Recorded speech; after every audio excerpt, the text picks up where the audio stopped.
Friends, today I will discussing global leadership topic. So first we start with the meaning of global leadership. So global leadership is defined as a process by which different groups of peoples are empowered to work together or towards a common vision or common goals. Means in global leadership, the peoples are coming from the different countries or different places, and they're combining together on a particular common goal or common vision of the particular organization. So that process is called a global leadership. Okay, so global leadership is also referred as a being capable of operating effectively in a global environment while being respectable of cultural diversity.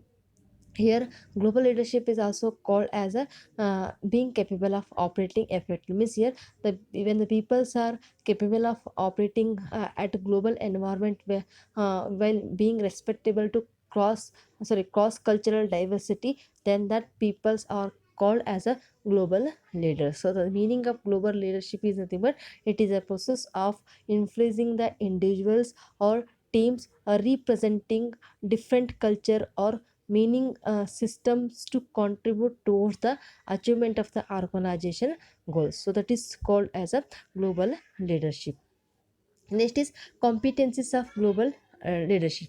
To become a global leader, what all the skills are required for a particular person, that we are going to discuss in this topic. So first is self awareness. It means here person has a deep understanding of his or her emotions. He should know his strength or weaknesses, and they should also become aware of their needs or their sources of frustration and how they are reacting to the problems. Once they will realize about themselves, then it's easy for them to be build a social skills which are required to maintain the effective relationship among across geographical locations. So this is called as a self awareness. Means they need to be understand deeply about their strengths, weaknesses, emotions, needs, desires, and as well as what are the sources where they're getting into the frustration and how they are going to reacting towards the problems. They should be realize about themselves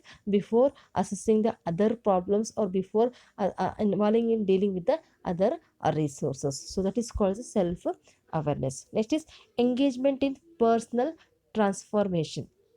Engagement in personal transformation means here the person or the individuals, they should commit themselves towards the ongoing development of personal knowledge and their skills. Means here the leaders who want to become a global leaders, they should commit themselves towards the ongoing development of their knowledge, their skills, or their personal effectiveness. Means they should have a desire to experience new things. Always they should be avoid to limiting assumptions, and they should focus on reflective learning where they have to accept the responsibilities for for once their own learning. Means they should give a importance. Means they should treat stress as an opportunity. From that opportunity they can be learn many things how to be handle the stress, and they should always become open towards the criticism which may be taken place during the transactions. So engagement is nothing but here they should be dedicate or commit themselves towards learning the new things and towards getting things as opportunities to learn the many aspects which is required for global leaders. So this is called the engagement in personal transformations. So many people they have said different opinions regarding these global leaders. So here according to Srinivas, successful global leaders focusing on continuous improvement. Means engagement is nothing but the successful leaders, they're committing themselves towards the continuous improvement, and they're more stressing on importance of achievements, and they're motivated towards their own personal capabilities and openness. Means your engagement in personal transformation is also refers to as a openness regarding a changes or willingness to alter or change their attitude and their perception.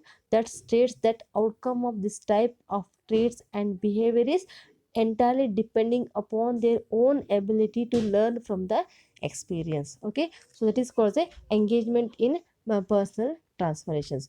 Third one is curiosity. Here, to become a global leader, they should be have a curiosity regarding to seek a new knowledge, or to become an expert behind the boundaries, and to collect the information from the many sources in many way, which may help for them to build their personality, or which will help them to build their own personal traits. Means here, in this case, they are always stressing on to gather the informations, or they are also engaging to be feedback to support their personal development. They are focusing on to acquire the knowledge of cultural influences on their behavior, or their theme, or their pattern, which is going to affecting when they are engaging in international operations. So these are three different competencies which are required in terms of global leaders. Okay,